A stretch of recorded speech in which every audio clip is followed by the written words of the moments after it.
Alrighty, guys. Anyone here remember Black Adam? No, me neither. Just kidding. I mean, of course we remember Black Adam, but honestly, that was such a strange time in the DCEU's history. Can we all agree on that at the very least? Even for those of you who really enjoy Black Adam. And look, I mean, I don't hate Black Adam. It's entertaining. At some point when we continue our DCEU rewatch, I think we will probably later on in December. We're gonna put a couple episodes out from the DCEU rewatch. I enjoy Black Adam. You know, we'll see it eventually, my thoughts on it in full. But yeah, I mean, I think it's fine. But is it groundbreaking or anything like that? I don't think so. And again, I think it'll be most remembered for being in this really weird time where the DCU was going to be born. And we knew about the DCU. We knew about the reboot that was coming.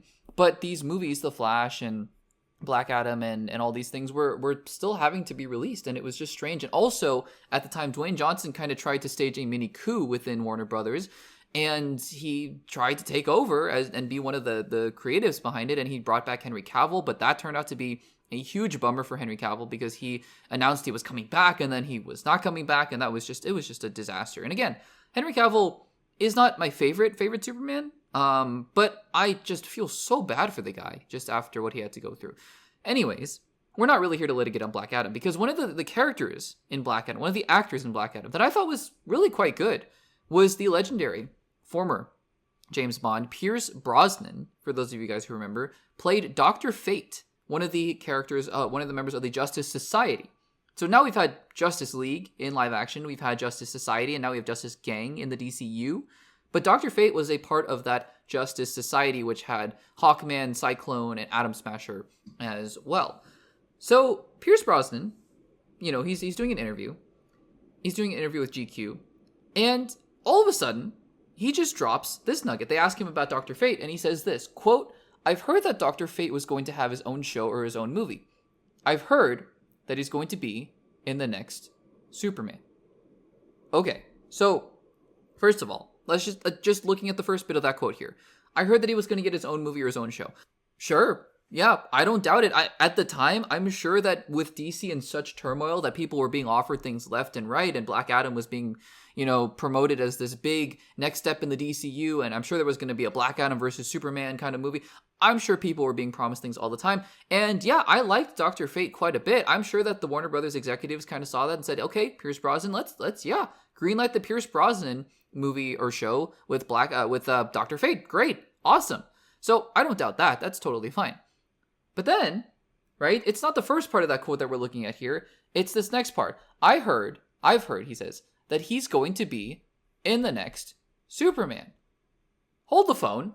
What is going on here? So, I mean, a few things, right? Number one, James Gunn has not been shy about bringing back characters from the DCEU that he's particularly liked and bringing them into the DCU. Now, normally, in almost every circumstance, they are characters that he himself brought to the big screen, right? So characters like John Cena's Peacemaker and all the Peacemaker, the 11th Street Kids with Economos and Hardcore and all of them, those are his characters, right? He's brought them back. Amanda Waller, not necessarily his character, but in his movie, The Suicide Squad. So he's bringing her back, right? So these are characters that, yeah, I mean, we're in the DCEU. It kind of got confusing because, you know, what's canon, what's not canon, all that kind of stuff. But yeah, I mean, sure, bringing them into the DCEU.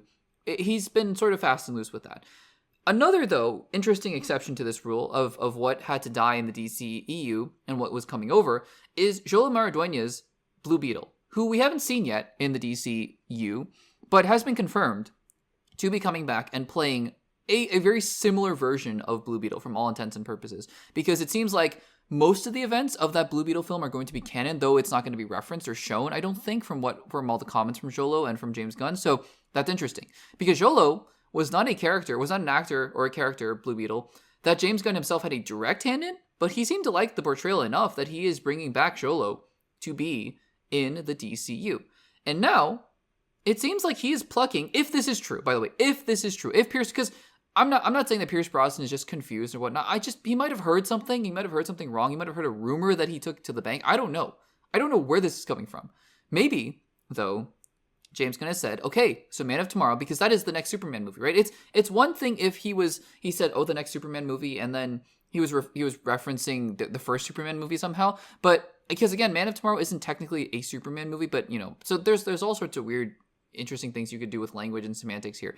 But let's just say, right? For simplicity's sake, Occam's razor, the simplest answer is usually the correct one, that he's referencing Man of Tomorrow, Superman, Man of Tomorrow. Is it possible that James Gunn liked Pierce Brosnan as Dr. Fate enough to bring him back into the DCU and put him in Man of Tomorrow? It's possible. He's doing it with Jolo. And again, Jolo, was not in a movie that he himself was directly involved in. He just liked Blue Beetle. Could he have liked Dr. Fate enough? Yeah, it's possible. And Man of Tomorrow, because it's not like, this movie is the really gritty, grimy the Penguin season 2, and Dr. Fate isn't it? It's like, that doesn't really make sense. Although, again, I think anything's possible. This is Man of Tomorrow, where we're heading into this salvation dimension, where presumably a lot of metahumans are going to be trapped. It would be very easy for Dr. Fate to show up in Salvation, right? The prison that was at the end of Peacemaker season 2. So there is a very, very clear and easy way for this to happen.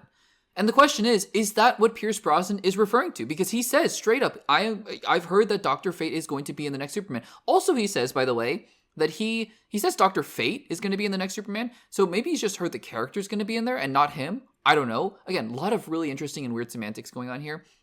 Is this possible? Yeah, it's possible. Would this have been remotely in any of my top 500 guesses as to what was going to happen in Man of Tomorrow? No, absolutely not. I didn't think any character from Black Adam was going to come back. But here we are. And to be honest with you, as I sit back and survey the options here, this seems like the simplest and easiest explanation of what is going to happen. It's so strange and weird of why James Gunn would cherry pick Dr. Fate, but maybe he has a very specific role with Brainiac in mind that he needs Dr. Fate to be in this movie. I have no idea. I simply do not know. So we're going to have to file this away. This is one of those stories where we file this away and we'll just have to see what happens from here. Guys, do you think Pierce Brosnan as Dr. Fate is going to return in Superman? Not Superman, but, Superman. Man of Tomorrow? Let me know in the comments down below.